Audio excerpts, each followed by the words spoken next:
Olá, pessoal! Aqui quem fala é o Sérgio Santos e estamos reunidos mais uma vez para o nosso quadro Evangelho, Consciência e Espiritualidade. O nosso objetivo é trazer os ensinamentos do Mestre Jesus para as nossas reflexões, associando todos esses ensinamentos com mais de 2000 anos com os estudos e pesquisas científicos do mundo atual. E, para nós darmos início, vamos fazer a nossa prece de abertura. Deus Pai de amor, gratidão, Senhor Deus, por mais esta oportunidade de aprendizagem e crescimento. Que a Tua luz se derrame sobre todos nós, que nossas atitudes possam ser iluminadas por mais alto e que saibamos nos abrir para este toque de amor, que o Evangelho e o ensinamento do Mestre Jesus, o nosso caminho, possa se manifestar, que assim seja. Muito bem, para nós darmos início à nossa reflexão de hoje, vamos fazer a leitura do Evangelho de Jesus Cristo segundo Mateus, comentado por Emmanuel e psicografado por Chico Xavier. E o tópico de hoje é o seguinte: Mateus capítulo 16, versículo 27. A cada um segundo as suas ações. Setor pessoal. Para clarear a noção de responsabilidade pessoal, nunca é demais recorrer às lições vivas da natureza. Nosso plano físico, Deus, é o fulcro gerador de toda a energia, no entanto, o Sol é a usina que assegura a vitalidade terrestre. É o fundamento divino do mundo, mas a rocha é o alicerce que sustenta o vale. É o proprietário absoluto do solo. Todavia, as árvores são o gênio maternal que deita o fruto. É o Senhor Supremo das águas. Entretanto, a fonte é o vaso que descedenta os homens. Igualmente, no plano moral, Deus é a raiz da justiça. No entanto, o legislador é o tronco dos estatutos de governança. É a cabeça insondável da sabedoria, mas o professor é vértebra da escola. É a inspiração do trabalho, todavia o operário é o agente da tarefa. É a essência do campo, entretanto, o lavrador é o instrumento da sementeira. Assim também ocorre na esfera de nossos deveres particulares. Tudo aquilo que dispomos, incluindo afeições, condições, oportunidades, títulos e recursos, pertencem originariamente a Deus. Contudo, é forçoso zelarmos pelo setor das nossas próprias obrigações, porquanto, queiramos ou não, responderemos a Deus através das leis que orientam a vida pelo serviço individual que nos cabe fazer. Que assim seja. Bem, esse Evangelho bendito nos faz refletir sobre a cada um de acordo com as suas ações e as suas obras. Ou seja, é um ensinamento bendito que nos é trazido pelo Mestre Jesus, nos mostrando através dos comentários de Emmanuel como Deus é a base de tudo. Ele é o alicerce e tudo é originário dele. Toda a força, toda a energia, toda a criação vem deste fluido cósmico universal e dos espíritos, das essências de vida criadas por Deus e se difundiram formando o nosso mundo, o universo e tudo que há. Então, tudo é de Deus, está em Deus. Porém, Deus nos dá o livre-arbítrio, as nossas condições e oportunidades de evolução para que cada um colha de acordo com suas obras, de acordo consigo mesmo. E aí, Emmanuel nos faz refletir brilhantemente sobre como o mundo, a nossa essência íntima da humanidade, os ensinamentos, a escola, a natureza, tudo está exercendo o seu papel, tendo vindo de Deus, mas que cada um tem uma função específica designada para cumprir, individual. E é assim na nossa intimidade também.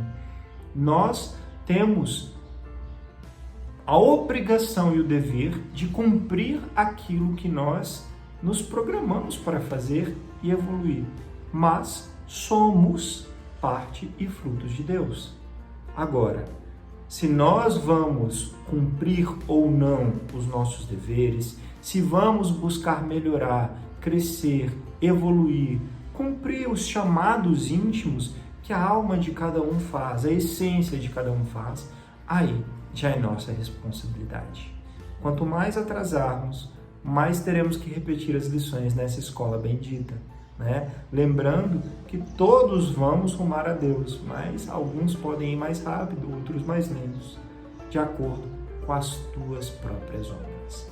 Que possamos então fazer a nossa parte, né? Para seguirmos evoluindo e crescendo. E dentro deste contexto de que cada um tem que cuidar de si, das suas obras, da sua responsabilidade, olhando por si, né, e suas atitudes, nós vamos trazer hoje o nosso livro bendito, Jesus no Lar, ditado por Neio Lúcio e psicografado por Chico Xavier. E o tópico de hoje é o 36, o problema difícil. Entre os comentários da noite, um dos companheiros mostrou-se interessado em conhecer a questão mais difícil de resolver nos serviços referentes à procura da luz divina.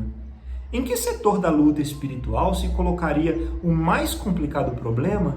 Depois de assinalar variadas considerações acerca do assunto, o Mestre Jesus fixou no semblante uma atitude profundamente compreensiva e contou. Um grande sábio possuía 3 filhos inteligentes e consagrados à sabedoria. Em certa manhã, eles altercavam a propósito do obstáculo mais difícil de vencer no grande caminho da vida. No auge da discussão, prevendo talvez consequências desagradáveis, o genitor benevolente chamou-os a si e confiou-lhes uma curiosa tarefa.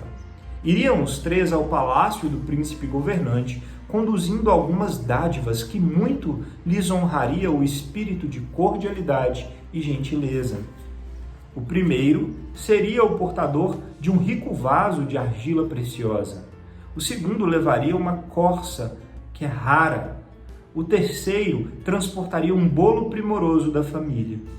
O trio fraterno recebeu a missão com entusiástica promessa de serviço para a pequena viagem de 3 milhas. No entanto, no meio do caminho, principiaram a discutir.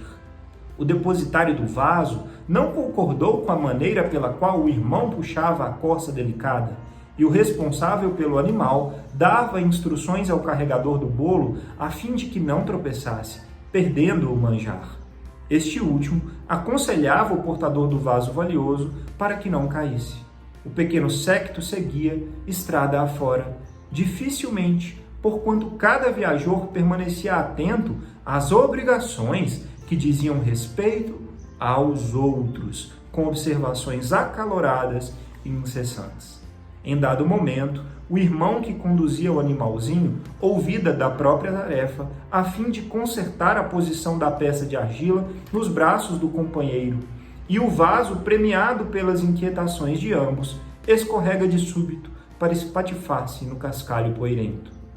Com o choque, o distraído orientador da corça perde o governo do animal, que foge espantado, abrigando-se em uma floresta próxima. O carregador do bolo avança para sustentar-lhe a fuga, intentando pelo mato adentro, e o conteúdo de prateada bandeja se perde totalmente no chão. Desapontados e irritadiços, os 3 rapazes tornam à presença paterna, apresentando cada qual a sua queixa e a sua derrota. O sábio, porém, sorriu e explicou-lhes: aproveitem o ensinamento da estrada. Se cada um de vocês estivesse vigilante na própria tarefa, não colheriam as sombras do fracasso.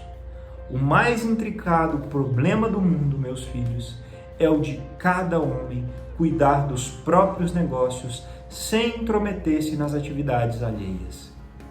Enquanto cogitamos de responsabilidades que competem aos outros, as nossas viverão esquecidas. Jesus calou-se, pensativo, e uma prece de amor e reconhecimento completou a lição. Que assim seja. Eita! A cada um de acordo com as suas obras. Esse ensinamento dessa parábola que Jesus nos traz complementa de uma forma muito brilhante a passagem do Evangelho. Cada um é responsável por si. E de acordo com essa parábola, o sábio quis ensinar para os filhos a lição da estrada. Se a gente, durante a caminhada nessa estrada terrestre que vivenciamos, ficarmos atentos demais aos erros, aos defeitos, aos problemas dos outros, acabaremos perdendo o tempo e a capacidade de analisar e cuidar da nossa própria tarefa. E este é o maior problema deste mundo de provas e expiações. Olha que lição sublime. O maior problema não é a corrupção, não é tantas doenças, não é as desavenças. Porque se cada um estivesse atento em se melhorar, em cumprir a sua missão íntima, o que a alma, o coração chama ao dever nessa encarnação, nós não teríamos tantos problemas. Nós não reproduziríamos as dificuldades no ambiente em que convivemos. Porque nós seríamos exemplo, através de atitudes e não de palavras, do que os outros podem fazer para ter paz, para conquistar a si mesmo, sendo mestres da sua vida, cuidando cada um de si. Mas isso a gente tem que fazer com amor, com paciência, com perseverança, para que seja frutífero, para que gere os resultados desejados. E a lição da estrada? Para mim, para vocês, como anda?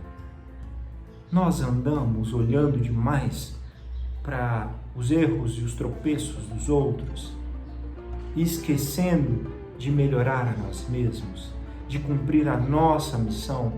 E essa missão não precisa ser só missões grandiosas de revolucionar a humanidade. São as lições do dia a dia, as nossas missões de estar bem no lar, fazendo a nossa própria parte, e não só cobrando os outros. De estar bem no trabalho, fazendo o nosso melhor, sem tantas exigências do próximo. De passar na rua sem ficar criticando e julgando os outros, mas fazendo o que nos compete. E aí? Como nós estamos mediante a esse desafio do maior problema da estrada terrestre? É um questionamento muito propício para a renovação, para o renascimento, para o nosso regenerar. Porque se nós fizermos isso, o mundo se regenera muito mais rapidamente. Atenção a nós, tá bom? E dentro deste contexto tão sublime, né, de focar em nós mesmos, nós trazemos hoje um artigo científico que vai falar sobre fofoca, a tão conhecida de todos nós, né, nos meios íntimos e sociais. Então, para nós darmos início, o título do artigo científico de hoje é o seguinte: